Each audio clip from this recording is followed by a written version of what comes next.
My name is Joseph Attic. I'm the Executive Chairman of ID for Africa.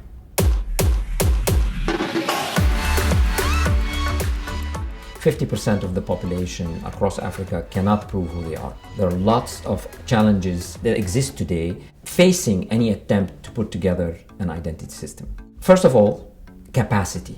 The capacity to build systems, technical capacity in Africa continues to be limited. Africa cannot afford to have simply international technicians all the time. They need to rely on themselves.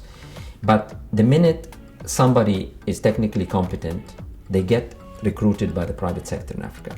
And so we need a significant focus as the international community to help Africa build capacity, because that's the number one challenge that you face in Africa. There are not enough technical people that can help design or support or maintain or deploy these systems.